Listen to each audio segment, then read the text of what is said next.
बिस्मिल्लाहिर्रहमानिर्रहीम, अस्सलामुअलैकुम, welcome back to my channel. आज की वीडियो हमारी CSS पे है। ठीक है, तो मैंने जैसा कि कहा था कि आप लोगों के लिए एक CSS पे मैं कंप्लीट वीडियो बनाऊंगी। अब आज की जो वीडियो है उसमें हम बिल्कुल जो बिगिनर्स हैं, जिनको CSS के बारे में नहीं मालूम है, उनके लिए तो बहुत ही ज़बरदस्त वीडियो है ये, और जिनको मालूम है उनको भी कुछ नई चीज़ें मिलेंगी इस वीडियो में। ठीक है, तो हम बिल्कुल बेसिक से स्टार्ट करेंगे। मेरी कोशिश होगी जितनी छोटी वीडियो हो सके उतनी छोटी वीडियो बनाऊं, लेकिन इसमें इतनी चीज़ें हम कवर कर लें कि जब आप लोग नेक्स्ट डे से स्टार्ट करें, आप लोगों के पास टेलमेंट CSS आए तो आप लोगों को प्रॉब्लम बिल्कुल भी ना हो। ठीक है, तो ये वीडियो बहुत यूज़फुल होने वाली है, आप लोगों ने एंड तक देखनी है ये वीडियो।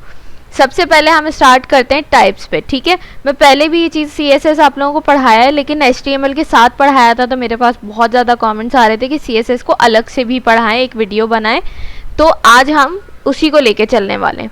अब यहाँ पे देखिए हमारे पास 3 टाइप्स लिखी हुई हैं। ठीक है, अब पहली टाइप जो है हमारे पास, वो यहाँ पे देखिए हमारे पास है इनलाइन CSS। ठीक है, इनलाइन CSS क्या होता है? ये आपके पास HTML एलिमेंट, यानी आपका जो एक टैग है ना, HTML का कोड आपने लिखा हुआ है, तो ये किसी स्पेसिफिक टैग के अंदर, अगर आपको किसी एक टैग के अंदर आपको कुछ स्टाइलिंग करनी है, डिज़ाइनिंग करनी है, तो उसके लिए आप क्या यूज़ कर सकते हैं? इनलाइन CSS यूज़ कर सकते हैं। इनलाइन CSS कैसे काम करता है?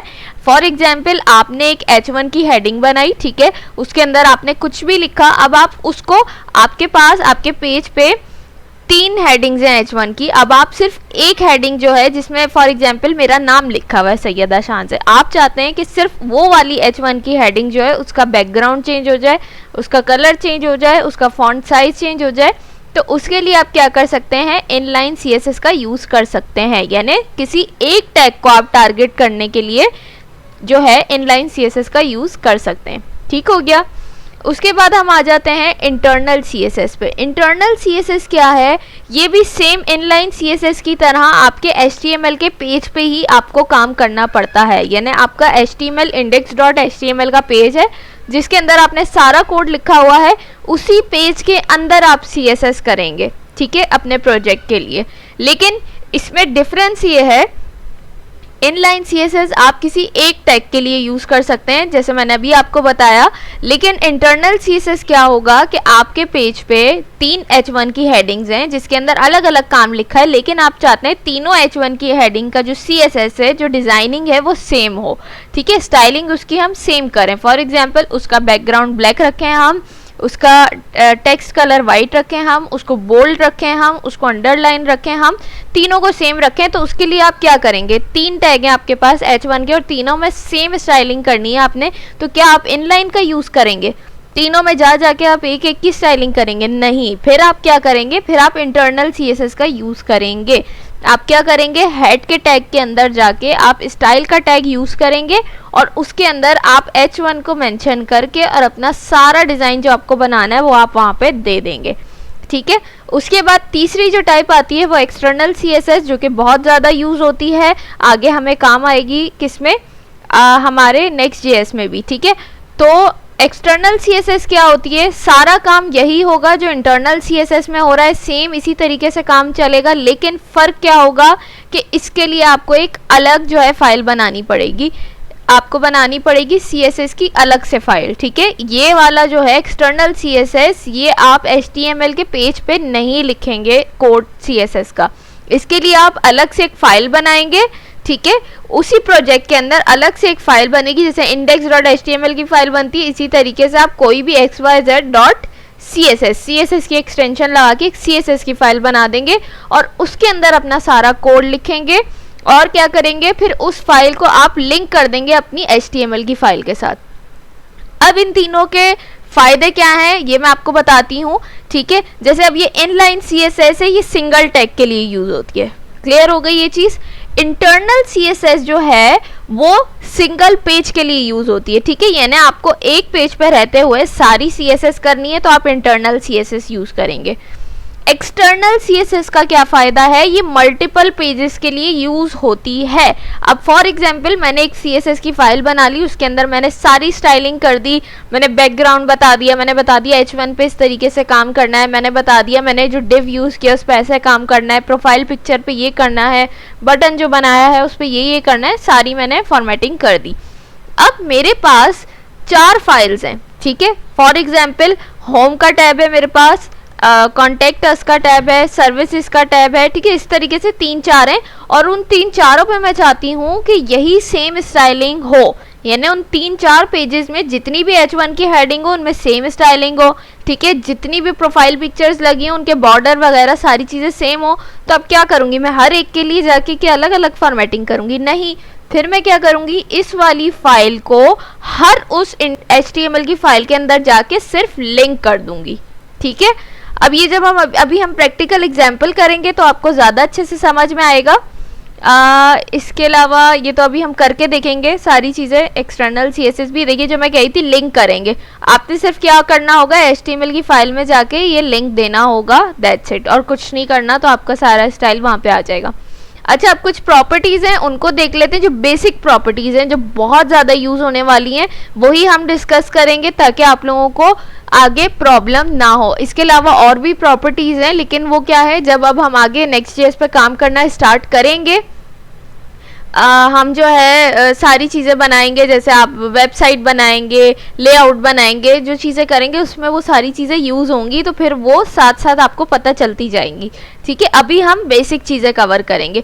सबसे पहले हम CSS की प्रॉपर्टीज़ देख रहे हैं, विड्थ, हाइट, बैकग्राउंड कलर, ठीक है। विड्थ क्या होती है, विड्थ आप यूज़ कर सकते हैं किसमें, पिक्सल्स में और परसेंटेज दोनों में आप यूज़ कर सकते हैं, कोई प्रॉब्लम वाली बात नहीं है, आपकी चॉइस है, ठीक है। अपने अकॉर्डिंग आप सेट करेंगे, पिक्सल्स में भी और परसेंटेज में भी। हाइट भी क्या है, पिक्सल्स और परसेंटेज दोनों में आप ले सकते हैं। इसके अलावा बैकग्राउंड कलर की बात करें तो बैकग्राउंड कलर आप कलर नेम भी डायरेक्ट दे सकते हैं, ठीक है, और इसके अलावा कलर कोड भी ले सकते हैं, ठीक है। ये हमने, अगर आप लोगों ने मेरी HTML CSS वाली वीडियोस देखी हैं तो उसमें सारी चीज़ें मैंने आप लोगों को बताई हैं, लेकिन ये सब चीज़ें अभी हम यहाँ पे भी करके देखेंगे, ठीक है। उसके बाद कुछ और प्रॉपर्टीज़ हैं, जैसे फॉन्ट साइज हो गया, ठीक है। ये क्या होता है, आपके टेक्स्ट को साइज डिफाइन करने के लिए यूज़ होता है, तो इसमें आप पिक्सल्स में भी ले सकते हैं, EM में भी ले सकते हैं और परसेंटेज में भी ले सकते हैं।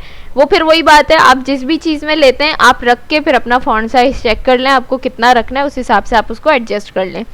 कलर की बात करें तो कलर की प्रॉपर्टी किस लिए यूज़ होती है, कलर की प्रॉपर्टी आपके टेक्स्ट का कलर चेंज करने के लिए यूज़ होती है, ठीक है। आप कलर लिख के उसके बाद आगे कलर बता देंगे, तो आपका जो भी टेक्स्ट है, जैसे फॉर एग्जांपल ये टेक्स्ट ब्लैक में लिखा हुआ है, अब मुझे इसको व्हाइट में करना है, तो मैं कलर की प्रॉपर्टी लिख के आगे व्हाइट कलर लिख दूंगी, तो ये कलर किस में, ये टेक्स्ट किस में हो जाएगा, व्हाइट में हो जाएगा, ठीक हो गया। इसमें भी आप कलर नेम भी दे सकते हैं और कलर कोड भी यूज़ कर सकते हैं। कलर कोड ज़्यादातर किस लिए काम आता है, नॉर्मल जो हमारे पास कलर होते हैं जैसे वाइट, ब्लैक, ब्लू, रेड, ये तो हम नेम लिखेंगे तो आ जाएंगे, लेकिन कुछ ऐसे शेड्स होते हैं जिनके हमें नाम नहीं पता होता, तो वो आप क्या करते हैं, फिर वो आप वहाँ से कोड लेके लिख सकते हैं। वो सारी चीज़ें मैं अभी करके दिखाऊंगी। फॉन्ट वेट की बात करें तो ये किस लिए यूज़ होता है, आपके टेक्स्ट को बोल्ड करने के लिए यूज़ होता है, ठीक है। अब आप बोलेंगे कि बोल्ड के लिए तो बी यूज़ होता है, तो जब आप इन लाइन में काम करेंगे ना तब आप बी का यूज़ कर लेंगे तो आपका टेक्स्ट बोल्ड हो जाएगा। लेकिन आप जो है क्या करते हैं, जब आप एक्सटर्नल CSS यूज़ करेंगे ना तो आप ये यूज़ करेंगे, ठीक है। दोनों तरीक़ों से आपके पास बोल्ड हो सकता है। फॉन्ट स्टाइल की बात करें तो ये जो है आपके पास, आपको जैसे अपने फॉन्ट को इटैलिक वगैरह करना है तो उसके लिए आप यूज़ कर सकते हैं, ठीक है। इटैलिक के लिए आई भी यूज़ होता है जो कि हम मोस्टली इन लाइन के अंदर यूज़ कर रहे होते हैं। इसके अलावा कुछ और प्रॉपर्टीज़ हैं जैसे अलाइनमेंट है, टेक्स्ट अलाइन, ठीक है। आप क्या कर सकते हो, आपके पास 4 अलाइनमेंट होती हैं, लेफ्ट, राइट, सेंटर, जस्टिफाई, ठीक है। लेफ्ट, राइट, सेंटर तो सबको पता है, जस्टिफाई भी सबको पता होगा। अगर किसी को नहीं पता तो मैं बता देती हूँ। जस्टिफाई का मतलब होता है बोथ साइड इक्वल हो जाना। जैसे फॉर एग्जाम्पल आपने एक पैराग्राफ लिखा है, अब ये देखिए ये जो है आपके पास ये इक्वल है, ठीक है। इस लाइन से बाहर नहीं है कुछ, इधर भी इस लाइन से कुछ बाहर नहीं है, तो बोथ साइड इक्वल है। तो आप कोई भी पैराग्राफ लिखते हैं तो वो क्या होगा, बोथ साइड उसकी इक्वल हो जाएंगी, यानी इस लाइन से बाहर नहीं जाएगा वो पैराग्राफ और इस लाइन से भी बाहर नहीं जाएगा, वो बिल्कुल इक्वल हो जाएगा लेफ्ट राइट साइड से। इसको जस्टिफाई कहते हैं। इसके बाद टेक्स्ट डेकोरेशन की बात करें तो यहाँ पे देखिए, it is use to decorate the text, underline, none are used, ठीक है। आप अपने टेक्स्ट को आपने अंडरलाइन करना है या ऑलरेडी अंडरलाइन कोई चीज़ है, जैसे फॉर एग्जांपल हम एंकर का यूज़ करते हैं। एंकर का यूज़ हम कब करते हैं, जब हमें कोई भी अपनी चीज़ जो है लिंक क्रिएट करना हो उस पर, तो क्या होता है अंडरलाइन हो जाता है। अब आप चाहते हैं लिंक तो क्रिएट रहे लेकिन ये अंडरलाइन ना रहे, तो उसके लिए आप क्या यूज़ करेंगे, टेक्स्ट डेकोरेशन लिख के आप उसके अंदर क्या करेंगे, उसकी वैल्यू नन कर देंगे, तो आपके जो लिंक होगा उसके नीचे से जो उसका अंडरलाइन होगी वो हट जाएगी। ठीक है। इसी तरीके से अगर किसी चीज़ को अंडरलाइन करना है तो आप टेक्स्ट डेकोरेशन लिख के उसकी वैल्यू अंडरलाइन लिख देंगे। इसके अलावा इन लाइन में आप अंडरलाइन के लिए यू का यूज़ कर सकते हैं। आप यू लिखेंगे तो वो अंडरलाइन हो जाएगा। टेक्स्ट ट्रांसफॉर्म ये क्या है, upper case, lower case, capitalize, इनके लिए यूज होती हैं ये प्रॉपर्टीज। ठीक है। वर्ड स्पेसिंग पिक्सेल्स और परसेंटेज दोनों में आप यूज कर सकते हैं। ये क्या होता है, आपके वर्ड्स के बीच में स्पेस आ जाता है। जैसे वर्ड स्पेसिंग लिखा है, इन दोनों के बीच में मुझे स्पेस चाहिए, तो मैं ये वर्ड स्पेसिंग की प्रॉपर्टी लिख के जितना स्पेस चाहिए पिक्सेल्स या परसेंटेज में मैं वो लिख दूंगी, तो इन दोनों के बीच में स्पेस आ जाएगा। इसी तरीके से आप लेटर स्पेसिंग भी कर सकते हैं, यानी जैसे वर्ड लिखा है तो W इधर आ जाएगा, O इधर आ जाएगा, R इधर आ जाएगा, D इधर आ जाएगा, तो लेटर स्पेसिंग भी आप कर सकते हैं। जो बहुत ज़्यादा यूज़ होती हैं वो हमने डिस्कस कर ली। अब सबसे इम्पॉर्टेंट चीज़ जो है हमारे पास सेलेक्टर्स। ठीक है।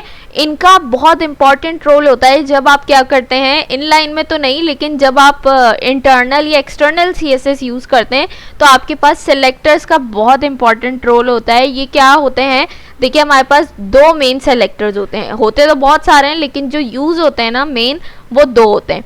सही है। पहला हमारे पास क्लास है, दूसरा हमारे पास आईडी। अब जिन्होंने हैकाथॉन वाला प्रोजेक्ट किया है तो उनको ये चीज़ याद आ गई होगी कि उसके अंदर हमने क्लास और आईडी का बहुत ज़्यादा यूज़ किया है। ठीक है। क्लास आप जब भी यूज़ करते हो आप क्या करते हो, उसके साथ डॉट लगाते हो, और जब भी आप आईडी यूज़ कर रहे होते हो तो आईडी के साथ हैशटैग लगता है। ये आपने हमेशा याद रखना है। ठीक है। डॉट जो है क्लास को रिप्रेजेंट करती है और हैशटैग आईडी को रिप्रेजेंट करता है। अब क्लास क्या करेगा, select all elements with class. Class के अंदर जितने भी एलिमेंट्स होंगे ना वो उन सबको सेलेक्ट कर लेगा। लेकिन जो आईडी है वो क्या करेगी, select the element with ID. ठीक है। जो आईडी के अंदर एलिमेंट्स होंगे सिर्फ उनको वो सेलेक्ट करेगी। ठीक है। अब इसका सिंटेक्स देख लेते हैं, इसको डिक्लेयर कैसे करते हैं, डिफाइन कैसे करते हैं। सिंटेक्स देखें, दोनों का सेम है। ठीक है।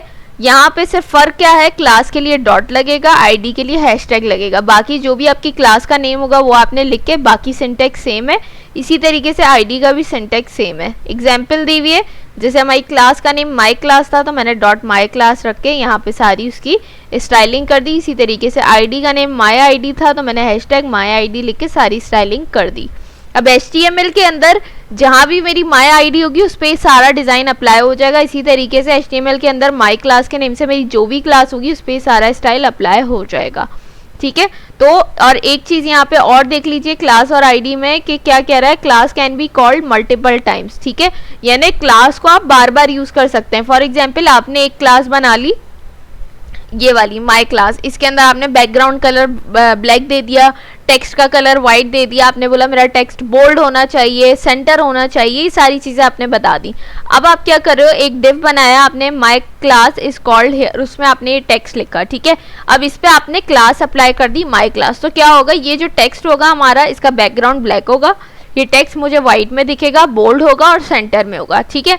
इसी तरीके से मैंने एक H3 वाली हेडिंग बनाई, उसके अंदर मैंने लिखा my class is called hair. ठीक है। टेक्स्ट डिफरेंट भी हो सकता है। फॉर एग्जांपल यहाँ पे मैं लिख दूँ सैयदा शानजे अपना नेम। अब मैं चाहती हूँ ये जो सैयदा शानजे नेम है इसका भी बैकग्राउंड ब्लैक हो, कलर इसका वाइट हो, टेक्स्ट का बोल्ड हो और सेंटर में हो। तो अब सेम डिजाइनिंग हो गई ना, जो स्टाइलिंग इसमें की थी वही स्टाइलिंग मैं इसमें भी चाह रही हूँ, तो मैं क्या करूँगी, इसमें भी सेम यही वाली क्लास मैं लिख दूंगी। तो इसका मतलब है क्लास आपने एक बार बना ली, अगर आपको किसी और चीज़ में सेम डिजाइनिंग चाहिए तो आप वही वाली क्लास दोबारा से कॉल कर सकते हैं, आपको बार बार बनाने की ज़रूरत नहीं है। लेकिन अगर हम बात करें आईडी की, तो ID is called only once as it is unique. ID जो है वो यूनिक होती है, आप उसको एक बार ही यूज कर सकते हैं। ठीक है। जैसे आपने एक बार आईडी बना ली, my ID is called hair. ठीक है। मैंने कहा कि ये टेक्स्ट मेरा लेफ्ट साइड पे होना चाहिए। ठीक है। और रेड कलर में होना चाहिए मेरा ये टेक्स्ट। मैंने ये आईडी बना दी, CSS पे स्टाइलिंग की, यहाँ पे अप्लाई की, तो अब ये मेरा टेक्स्ट क्या है, लेफ्ट साइड में शो होगा, टेक्स्ट मेरा रेड होगा। सही है। अब अगर मैं दोबारा से कोई और काम करती हूँ, H3 मैंने बनाया, ठीक है, उसके अंदर मैंने अपना नेम लिखा, उसको भी मैं चाहती हूँ, लेकिन उसके लिए क्या होगा, मुझे एक न्यू आईडी क्रिएट करनी पड़ेगी। मैं ये वाली आईडी दोबारा से यूज़ नहीं कर सकती हूँ। ठीक है, ये चीज क्लियर हो गई यहाँ पे। अब हम स्टार्ट करते हैं अपनी प्रैक्टिकल एग्जाम्पल्स। ठीक है, हमने यहाँ सेलेक्टर्स देख लिए, अब हम आ जाते हैं VS कोड पे। मैं VS कोड ओपन करती हूँ। यहाँ पे देखिए मैंने जो है सारी चीज़ें लिख ली हैं, जो हमारे पास बेसिक टैग होते हैं वो हमने यहाँ पे लिख ली हैं। मैंने इंडेक्स की फाइल क्रिएट कर ली है यहाँ पे। अब हम सबसे पहले क्या करने वाले हैं, हम इनलाइन देखने वाले हैं। ठीक है, इनलाइन पे काम करने वाले हैं, तो इसको मैं अभी यहाँ से बंद कर देती हूँ। अब यहाँ पे देखिए मैंने टाइटल भी दे दिया है। इसको अगर मैं गो लाइव करती हूँ तो मेरे पास यहाँ पे ये शो हो जाएगा। ठीक है, यहाँ पे देखिए टाइटल आ रहा है, लेकिन अभी मैंने इसमें कुछ काम नहीं किया तो वो मुझे नहीं नजर आएगा। अब यहाँ से हम शुरू करते हैं। फॉर एग्जाम्पल मैं एक अदद क्या ले लेती हूँ, डिव ले लेती हूँ यहाँ पे। ठीक है, तो मैं यहाँ पे लेती हूँ डिव। ठीक है, डिव ले लिया। उसके बाद मैं लेती हूँ ऑर्डर लिस्ट। सही है, ऑर्डर लिस्ट के अंदर हम क्या करेंगे, लिस्ट आइटम्स चाहिए। लिस्ट आइटम्स हमें चाहिए कितने ले लेती हूँ मैं, 3 ले लेती हूँ। ठीक है, तो ये शॉर्टकट है। आपको जो भी चीज़ चाहिए, जैसे लिस्ट आइटम चाहिए तो आपने LI लिखा और आपने ये बनाया, इसको हम मल्टीप्लाई कर देंगे 3 से। मैं एंटर करूँगी, ये देखिए 3 टाइम्स में मेरे पास लिस्ट आइटम्स आ गए।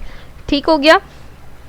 इसके बाद क्या करूँगी, मैं यहाँ पे लिख देती हूँ, अच्छा एक हेडिंग भी देनी पड़ेगी हमें इससे पहले। मैं यहाँ पे आके डिव से पहले मैं एक H1 की हेडिंग भी दे देती हूँ। सही है, H1 की हेडिंग दे के यहाँ पे मैं लिख देती हूँ GIAIC offers the following courses.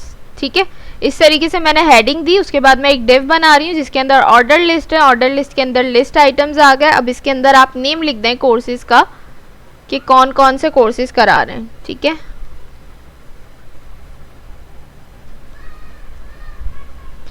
ठीक हो गया। इस तरीके से हमने यहाँ तक ये काम कर लिया। अब अगर मैं यहाँ पे जाऊँ ब्राउजर पे तो ये देखिए आपको यहाँ पे नजर आ रहा होगा। ठीक है, शो हो रहा है आपको। इस तरीके से हमें यहाँ पे क्या हो रहा है, नजर आ रहा है, लिस्ट आइटम्स बन गए हमारे पास। ठीक हो गया। अब मैं क्या चाहती हूँ, अब मुझे इसके अंदर सारी स्टाइलिंग करनी है। ठीक है, तो मैं क्या करूँगी, यहाँ पे जाके सिंपल मुझे क्या करना है, ये देखिए जैसे मैं चाह रही हूँ H1 के अंदर मुझे कलर वगैरह इसका चेंज करना है। तो सिंपल आप क्या करते हैं, इन लाइन में क्या होता है, जिस भी आपको टैग के अंदर स्टाइलिंग करनी है उस टैग के अंदर, ओपनिंग टैग के अंदर, ठीक है, ये ओपनिंग है H1 का और ये क्लोजिंग है, तो ओपनिंग के अंदर सारा काम होगा। यहाँ पे आके स्पेस दिया, स्पेस देने के बाद आप स्टाइल का एट्रीब्यूट यूज करेंगे। एट्रीब्यूट यूज किया, उसके बाद आपके पास सारी चीजें आ जाएंगी। देखिए आपको सब ऑप्शंस दे रहा है, display, height, margin, padding, width, border, colour, left position, सब चीजें आपके पास यहाँ पे शो हो जाएंगी। जो चीज़ आपको चाहिए आप यहाँ से ले सकते हैं। देखिए सारी चीज़ें आ रही हैं, कितनी सारी प्रॉपर्टीज़ हैं। अभी सारी तो हम यहाँ पे नहीं डिस्कस कर सकते हैं, मैं कुछ बेसिक चीज़ें आपको बताऊंगी। अब ये सारी आप लोगों ने खुद भी देखना है, खुद से भी चीज़ें करनी है, क्योंकि एक वीडियो में बहुत सारी चीज़ें कवर नहीं हो सकती। हम बेसिक चीज़ें यहाँ पे कवर करेंगे, ठीक है। अब जैसे मैंने कहा कि मैं यहाँ पे इसका कलर चेंज करना चाह रही हूँ। किसका कलर चेंज करना चाह रही हूँ, जो मैंने यहाँ पे टेक्स्ट दिया है, ठीक है। मैंने क्या बताया था, कलर किसके लिए यूज होता है, टेक्स्ट का कलर चेंज करने के लिए यूज होता है, ठीक है। तो अभी हमारे पास जो टेक्स्ट का कलर है वो क्या है, ब्लैक है। GIAIC offers the following courses, ठीक है। तो मैं यहाँ से क्या करूंगी, मैं इसका कलर चेंज कर देती हूँ। अच्छा हाँ, मैं आप लोगों को ये बता रही थी, जैसे फॉर एग्जाम्पल मैंने कहा मरून कलर, ठीक है। अब ये देखिए कलर मेरे पास ऑलरेडी मौजूद है, मैंने नाम लिखा कलर का और ये मेरे पास कलर आ गया। अब देखिए यहाँ पे मैं जाऊंगी, ये देखिए इसका कलर चेंज हो गया मेरे पास, ठीक है। इसी तरीके से मैं यहाँ पे आती हूँ वापस। अब मैं बोलती हूँ नहीं मुझे ये नहीं चाहिए, मुझे येलो कलर चाहिए। तो ये देखिए येलो, और येलो से मिलता जुलता एक और कलर है येलो ग्रीन, कोई भी आप सेलेक्ट कर सकते हो। मैंने येलो सेलेक्ट किया, ये देखिए ये येलो हो गया, ठीक है। इस तरीके से आप कलर चेंज कर सकते हैं। अब फॉर एग्जाम्पल मैं येलो में आई, ठीक है, और येलो में आने के बाद मैंने कहा ये वाला येलो बहुत लाइट है, मुझे कुछ थोड़ा डिफरेंट शेड चाहिए। अब देखिए मैं जहाँ जहाँ ये लेके जाऊंगी यहाँ पे आपको शेड बनता हुआ दिख रहा है, ठीक है। अब आप बोलें कि मुझे ये वाला येलो तो बहुत लाइट हो गया है, मुझे थोड़ा डार्कर शेड चाहिए, ठीक है। जैसे इस टाइप का आपने कहा मुझे इस टाइप का शेड चाहिए फॉर एग्जाम्पल, ठीक है। तो आप यहाँ लेके गए, यहाँ पे ये कोड खुद ही आ गया हमारे पास, ठीक है, ये कोड आ गया। अब आपने क्या करना है, ये आपके पास कोड आ गया खुद ही। अब आप यहाँ पे जाएंगे और ये देखिए इसका कलर क्या हो गया है, चेंज हो गया है, ठीक है। कलर यहाँ से देखिए इसका चेंज हो गया। तो इस तरीके से आप कलर के लिए कलर नेम भी लिख सकते हैं और कोड भी ले सकते हैं। कोड किस तरीके से लेना था, बहुत ईजी है, यहाँ पे मैंने आपको लेके दिखा दिया है, ठीक हो गया। इस तरीके से यहाँ तक आप इसका कलर वगैरह चेंज कर सकते हैं। अगर आप चाहें तो इसका बैकग्राउंड भी चेंज कर सकते हैं। आपको वो सारी फिर यहाँ पे क्या करना पड़ेगा, प्रॉपर्टीज देनी पड़ेंगी, ठीक है। जैसे अब यहाँ पे आपने कलर चेंज कर दिया, इसके बाद आपने कहा आपको बोल्ड करना है इसको, तो आप बोल्ड भी कर सकते हैं और बाकी सारी आप इस पे काम कर सकते हैं, ठीक है। इन लाइन को हम इतना ज़्यादा डिस्कस नहीं करेंगे क्योंकि क्या है, हम ऑलरेडी ये चीज़ पहले कर चुके हैं, ठीक हो गया। अब जैसे यहाँ पे आते हैं, अब यहाँ पे मेरे पास 3 जो है लिस्ट आइटम्स हैं, ठीक है, 3 लिस्ट आइटम्स है। लेकिन मैं चाहती हूँ कि जो ए आई है ना वो अभी हमारा चल रहा है, ठीक है। करंटली हम ये चीज़ पढ़ रहे हैं, तो मैं चाहती हूँ इस पे ही मैं स्टाइलिंग करूँ, इसका कलर चेंज करूँ, ये दोनों सेम कलर में रहे। तो मैं क्या करूँगी, इसके ओपनिंग टैग में आई, स्टाइल का एट्रीब्यूट लिया मैंने। स्टाइल का एट्रीब्यूट लेने के बाद मैंने कहा मैं इसका कलर चेंज करना चाहती हूँ, तो मैं कलर पे आई, ठीक है। कलर पे आने के बाद मैंने क्या कर दिया, इसको मैंने कहा मरून कर देती हूँ मैंने मरून कर दिया। अब आप देखिएगा मेरे पास 3 लिस्ट आइटम के टैग्स हैं, लेकिन मुझे सिर्फ AI वाले को टारगेट करना था। तो मैंने क्या किया, उस टैग के अंदर जाके स्टाइल का एट्रीब्यूट यूज़ किया और मैंने कलर चेंज कर दिया। अब हम चल के देखते हैं, यहाँ पे देखिएगा ये हमारे पास, देखिए ये हो गया कलर चेंज इसका, ठीक है। इतना पता नहीं चल रहा तो मैं इसको रेड कर देती हूँ, मैं इसको रेड कर देती हूँ, देखिए रेड कलर। तो यहाँ पे देखिए मेरे पास ये रेड में आ गया AI, ठीक है। इस तरीके से आप इसको टारगेट कर सकते हैं। अच्छा, यहाँ तक हमने क्या कर दिया, इसको रेड कलर दे दिया। अब मैं क्या चाहती हूँ, इसका फॉन्ट स्टाइल चेंज करना चाह रही हूँ, इसका साइज़ चेंज करना चाह रही हूँ। तो इसके लिए मैं क्या करूँगी, यहाँ पे सेमी कॉलन लगाऊंगी, ठीक है। यहाँ पे आके सेमी कॉलन लगाया, उसके बाद यहाँ पे मैं लिख देती हूँ फॉन्ट साइज़, ठीक है। इसका पहले हम फॉन्ट फैमिली ले लेते हैं, ठीक है। यहाँ से मैं ले लेती हूँ एरियल, ठीक हो गया। तो यहाँ पे देखिए मैं आई, इसका फॉन्ट क्या हो गया, चेंज हो गया, फॉन्ट फैमिली इसका चेंज हो गया है। इसके बाद मैं यहाँ पे आने के बाद इसका साइज़ चेंज कर देती हूँ, फॉन्ट साइज़। तो फॉन्ट साइज़ मैं इसका ले लेती हूँ 50 पिक्सल्स, ठीक है। 50 पिक्सल्स ले लिया मैंने। अब आप देखिएगा मैं यहाँ जाऊँगी, इसका साइज़ बढ़ गया है, ठीक है। इसी तरीके से आप इसको परसेंटेज में भी ले सकते हैं, लेकिन परसेंटेज में फिर कुछ अलग चीज़ होती है, आपको अपने हिसाब से मैनेज करना पड़ेगा उसको, ठीक है, देख के ये कितना साइज़ रखना है। तो परसेंटेज में ये देखिए 50% कितना आएगा, 100% करेंगे तो इनके इक्वल हो जाएगा, 100 से अबव करेंगे तो इनसे बढ़ जाएगा। इस तरीके से आप परसेंटेज या पिक्सल्स में ले सकते हैं अपने हिसाब से, जो आपको बेटर लगे, ठीक हो गया। इसी तरीके से आप बाकी सारी चीज़ें भी यहाँ पे कर सकते हैं। तो ये हमारे पास क्या था, इनलाइन था। इनलाइन आपको समझ आ गया, सिंगल टैग के लिए यूज़ होता है। यहाँ पे हमारे पास 3 LI के टैग थे लिस्ट आइटम के, लेकिन मुझे सिर्फ AI वाले को टारगेट करना था, तो मैंने इनलाइन स्टाइल यूज़ किया, सही है। अब यहाँ तक हमारा ये काम हो गया। इनलाइन तो आई होप आपको समझ में आ गया होगा, और वैसे भी हमने बहुत बार इसको पढ़ा है CSS में। अब जो है बारी आ जाती है हमारे पास इंटरनल की, ठीक है। इंटरनल में क्या करना है हमने, मैं आपको बताती हूँ, ये चीज़ें सेम रहने देते हैं। इंटरनल में अब मुझे क्या करना है, जैसे यहाँ पे मैं ये एग्जांपल लेती हूँ कि मेरे पास 3 LI के टैग हैं, सही है। अब मैं चाह रही हूँ कि जो हमारे पास ये तीनों कोर्सेज हैं, इन तीनों का मैं फ़ॉन्ट साइज़, फ़ॉन्ट स्टाइल, ठीक है, इन्हें फ़ॉन्ट फैमिली, फ़ॉन्ट साइज़ और कलर जो है मैं इनका चेंज करना चाह रही हूँ, तीनों का सेम रखना चाह रही हूँ। तो अब आप क्या करेंगे, यहाँ पे इनलाइन यूज़ करेंगे कि आप जो है एक एक टैग के अंदर जाके स्टाइल का एट्रीब्यूट यूज़ करें, बार बार उसकी प्रॉपर्टीज़ दें, उनकी वैल्यू दें, सेम चीज़ यहाँ पे करें, यहाँ पे नहीं। वो क्या था, सिंगल टैग के लिए था। जैसे मुझे सिर्फ AI में कुछ चाहिए था स्टाइलिंग, तो मैंने यहाँ पे इनलाइन यूज़ कर लिया।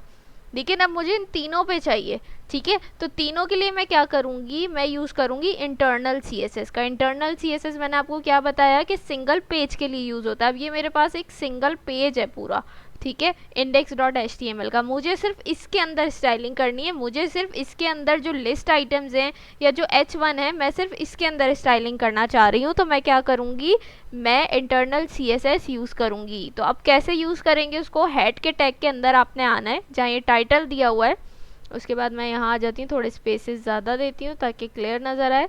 यहाँ पे मैं यूज़ करूँगी स्टाइल का टैग, ठीक है। ये देखिए स्टाइल का टैग आ गया आपके पास, स्टाइल का टैग ले लिया मैंने। उसके बाद यहाँ पे जो भी आपने टैग जिसको आप टारगेट करना चाहते हैं आप उसका नेम लिख देंगे। जैसे यहाँ पे मेरे पास लिस्ट आइटम्स है तो यहाँ पे मैं लिख दूंगी LI, ठीक है। LI लिखा मैंने। LI लिखने के बाद मैं यहाँ पे कर्ली ब्रैकेट्स लगा दूंगी। अब जो है मुझे इसके अंदर अपनी सारी CSS करनी है, मुझे बताना है कि मुझे क्या क्या काम कराना है। सबसे पहले मैं चाहती हूँ कि इसका कलर चेंज हो लिस्ट आइटम्स का, तो यहाँ से मैं कलर सेलेक्ट करने के बाद मैं यहाँ से इसको कर देती हूँ रेड, ठीक है। मैंने रेड कर दिया। अब हम देखिएगा यहाँ पे आते हैं, ये देखिए तीनों का कलर चेंज हो गया। इसके बाद मैं यहाँ से यहाँ पे आई और मैंने एंटर किया। अब मैं बोलूँगी मुझे इसकी फॉन्ट फैमिली चेंज करनी है, ठीक है। यहाँ से मैं आके इसको हम कुछ और ले लेते हैं, ये ले लेते हैं, ठीक हो गया। वापस जाते हैं यहाँ पे, ये देखिए क्या हो गया, फॉन्ट फैमिली भी इसकी चेंज हो गई है। उसके बाद मैं वापस आती हूँ यहाँ पे, अगेन यहाँ से आके एंटर किया। मैं बोलती हूँ मुझे फॉन्ट साइज़ भी चेंज करना है, तो फॉन्ट साइज़ पे आ गई मैं। फॉन्ट साइज़ पे आने के बाद मैं बोलती हूँ कि मुझे 40 पिक्सल्स इसका साइज़ रखना है। 40 पिक्सल्स ले लिया मैंने। यहाँ पे मैं आई, ये देखिए इसका साइज़ भी चेंज हो गया। इस तरीके से आप क्या कर सकते हैं, इंटरनल CSS का यूज़ कर सकते हैं। सेम चीज़ जो हम यहाँ पे कर रहे हैं वही चीज़ हम क्या करते हैं एक्सटर्नल में भी यूज़ करते हैं। लेकिन एक्सटर्नल में क्या होता है, एक्सटर्नल में हमारे पास फ़र्क ये है कि जो काम हम यहाँ HTML के अंदर कर रहे हैं वो हम एक अलग से CSS की फ़ाइल बना के कर रहे होते हैं। और ये वाला जो काम है ये सिर्फ आप इस एक पेज की हद तक रख सकते हैं, इसको आप कहीं और नहीं ले जा सकते। लेकिन एक्सटर्नल CSS का क्या होगा, आपने एक बार फाइल बना ली, उसको आप अलग अलग HTML के पेजेस के साथ लिंक कर सकते हैं, ठीक है। अब यहाँ तक हमने ये काम कर लिया। अब देखिए जैसे यहाँ पे मैं कहती हूँ, यहाँ पे मैं आई, ठीक है। अच्छा एक चीज़ और यहाँ पे हम चेंज कर सकते हैं, जैसे ये लिस्ट आइटम्स है ना हमारे पास, तो यहाँ पे देखिए ये इसके अंदर आ रहे हैं, ये भी आप चेंज कर सकते हैं। चलें ये बात की बातें, पहले हम ये देख लेते हैं। मैं क्या करती हूँ, इसको मैं यहाँ से कॉपी करती हूँ, ठीक है। जो हमारा डिव है इसको मैं अगेन कॉपी करती हूँ और मैं इधर आई, मैंने इधर इसको कॉपी कर दिया, ठीक है। अब यहाँ पे जो है मैं लिख देती हूँ, फॉर एग्जांपल मैं नेम्स लिख देती हूँ, ठीक है। मैंने अपना नेम लिखना है और ठीक है, मैंने कुछ इस तरीके से नेम लिख दिया इसके अंदर, ठीक है।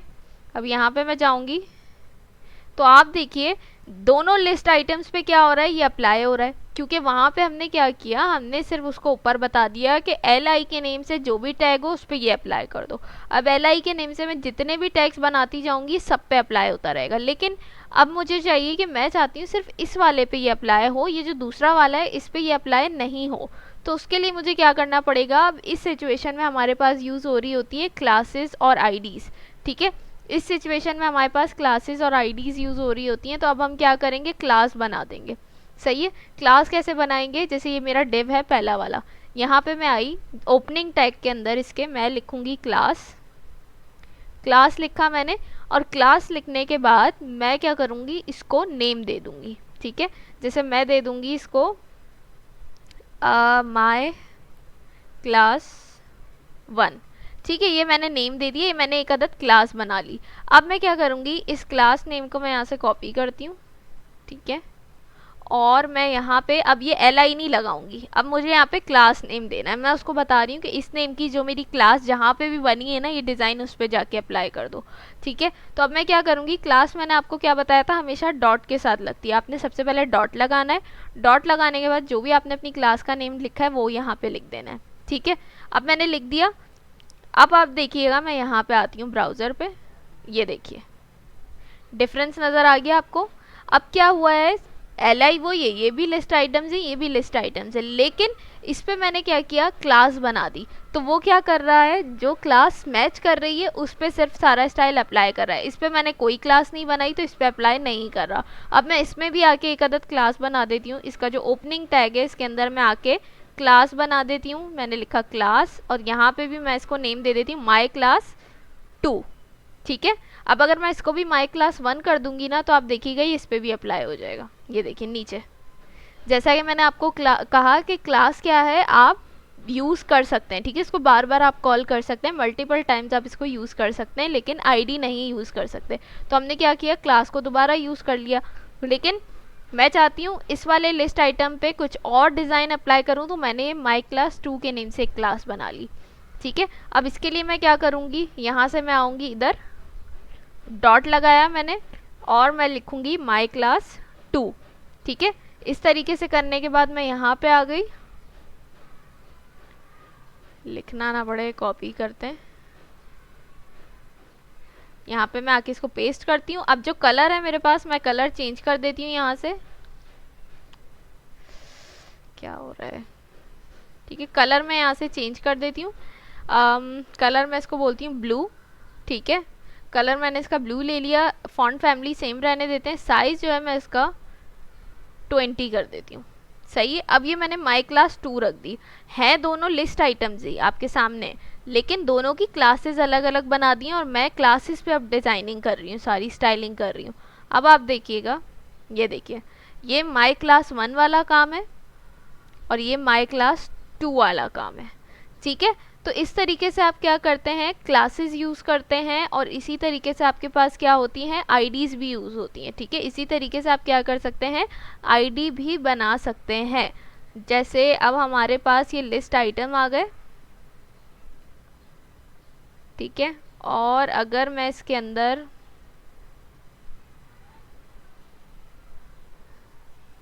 यहाँ पे, जैसे ये हमारे पास OL है, ठीक है। अब OL पे आके मैं यहाँ पे क्या करूँ, इसकी आईडी बना दूँ, ठीक है। मैं लिखती हूँ आईडी। अब मैं आईडी को नेम दे देती हूँ माई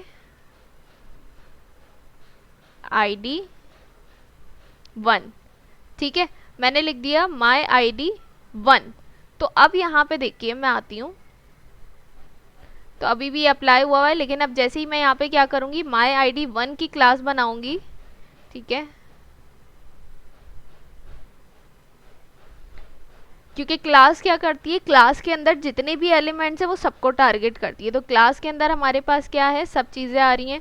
क्लास के अंदर हमारे पास OL भी आ रहा है, LI भी आ रहा है, तो सबको टारगेट कर रहा है। लेकिन अब मैंने OL के अंदर क्या कर दिया है, मैंने एक ID बना दी है। तो ID क्या करेगी, इसके अंदर जो एलिमेंट्स होंगे उनको टारगेट करेगी।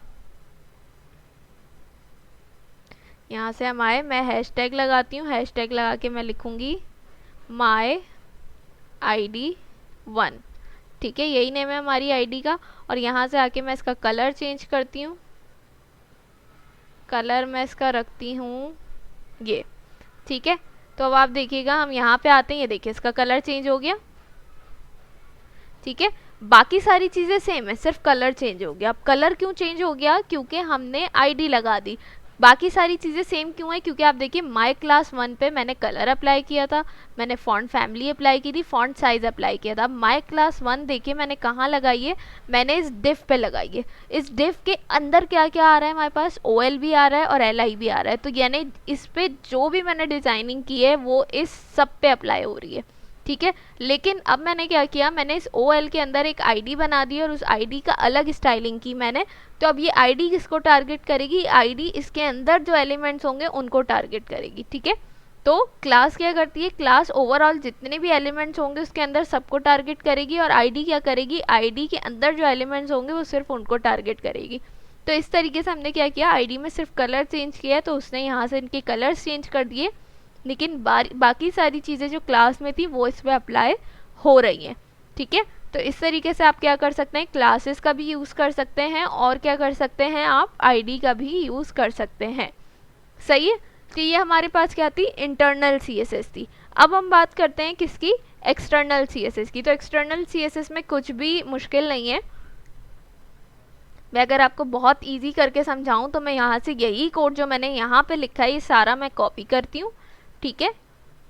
ये हम यहाँ से हटा देते हैं, ठीक है। मैंने यहाँ से क्या किया, सब हटा दिया। क्लासेस बनी हुई है यहाँ पे, सही है, क्लासेस बनी हुई है यहाँ पे हमारे पास। यानी टोटल जितना काम मैंने यहाँ इंटरनल CSS के अंदर अभी आपके सामने किया है वही सारा काम हम एक्सटर्नल CSS में करेंगे, ठीक है। अगर आपने क्लासेस नहीं बनाई हैं तो डायरेक्ट आप टैग का नेम लिख के भी सारी चीज़ें कर सकते हैं, और अगर आप क्लासेस के साथ काम कर रहे हैं तो जो अभी मैंने कोड लिखा था वैसे भी कर सकते हैं। सारा काम एक्सटर्नल CSS में होगा, बस डिफरेंस क्या है कि आप CSS की एक अलग से फाइल बना के सारा कोड उसके अंदर लिखेंगे। ठीक है, तो हम यहाँ पे आते हैं। यहाँ पे आने के बाद हम एक फ़ाइल क्रिएट करते हैं। मैं उसको नेम देती हूँ style.css। ठीक है, ये देखिए मेरे पास CSS की फ़ाइल बन गई। अब यहाँ पे आके मैं वही वाला कोड जो वहाँ पे मैंने लिखा था वही मैंने यहाँ पे पेस्ट कर दिया। ठीक है, पेस्ट कर दिया। अब अगर मैं यहाँ पे आऊँ और पेज को अपने ओपन करूँ तो ये देखिए इस पर तो कोई भी स्टाइल अप्लाई नहीं हुआ हुआ, ये तो नॉर्मल अपनी रियल फेस में आ रहा है। तो यहाँ पे क्या प्रॉब्लम हो रही है? आप बोलेंगे भाई आपने तो एक्सटर्नल फाइल भी बना दी है, फिर क्यों नहीं काम कर रहा? ये इसलिए काम नहीं कर रहा क्योंकि आपने फाइल तो बना दी है लेकिन इस फाइल को आपने क्या किया, लिंक नहीं किया है अपने HTML के साथ। ठीक है, तो अब मैं क्या करूँगी, इसको लिंक करूँगी। जैसे ही इसके साथ आपने क्या करना है, लिंक कहाँ पे करना है, अपने हेड के टैग के अंदर। ये देख रहे हैं हेड का टैग है, ये टाइटल के बाद आप यहाँ पे आए, आपने लिखना है लिंक। ठीक है, ये आपको टॉप पे मिल रहा है लिंक, आपने सेलेक्ट करना है। देखिए पूरा आपके पास लिखा हुआ आ गया। आपको सिर्फ यहाँ रेफरेंस के अंदर अपनी इस फाइल का नेम लिखना है। ये देखिए खुद ही आपको मेंशन भी कर देगा। हम इसको सेलेक्ट कर लेंगे जो आपकी CSS की फाइल है। अब देखिएगा मैं यहाँ पे जाऊँगी, ये देखिए आ गया सारा काम। कैसे? क्योंकि हमने क्या किया, सिर्फ लिंक किया है।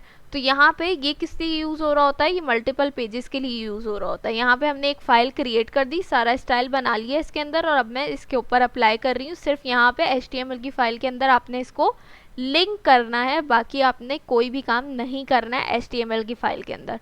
ठीक है, अब मैं जो है इस वाले CSS को बाकी पेजेस पे भी अप्लाई करना चाह रही हूँ। फॉर एग्जाम्पल यहाँ पे मैं पेज बना लेती हूँ एक about.html का। ठीक है, एक मैंने about.html का पेज बना लिया, और एक मैं रखती हूँ एक मिनट, my.html। ठीक है, इस तरीके से मैंने दो फाइल्स बना ली। अब यहाँ से मैं ये इंडेक्स वाला ही कोड उठाती हूँ, Ctrl+C करती हूँ। ठीक है, इसके अंदर भी मैं पेस्ट कर देती हूँ और इसके अंदर भी मैं पेस्ट कर देती हूँ। सही है, ये मैं एग्जांपल दे रही हूँ। आपके पास चेंजेस हो सकते हैं, लेकिन क्या है, क्लासेस वगैरह बनी होनी चाहिए जिससे क्या हो, ये आपका स्टाइल उस पर अप्लाई हो। सही है, तो अब देखिएगा अगर मैं इसको यहाँ पे ओपन मैंने किया हुआ है, ये देखिए ये मैंने ओपन किया हुआ है CSS ट्यूटोरियल। इनका हम बल्कि नाम चेंज कर देते हैं। यहाँ पे टाइटल मैंने दिया था CSS ट्यूटोरियल, इसको 1 कर देते हैं। ठीक है, ताकि आपको डिफरेंस नज़र आ सके। इसको हम क्या करते हैं, ऊपर आके CSS ट्यूटोरियल 2 कर देते हैं, और ये हमारे पास CSS ट्यूटोरियल 3 हो जाएगा। सही है, इसको हम कर देते हैं CSS ट्यूटोरियल 3। सही है, अब ये हमारे पास क्या हो गया, सारे आ चुके हैं पेजेस। ये इंडेक्स वाला आ गया। ठीक है, हमारे पास इंडेक्स वाला आ गया, और इसी तरीके से हम क्या करते हैं, इसको भी यहाँ पे जाके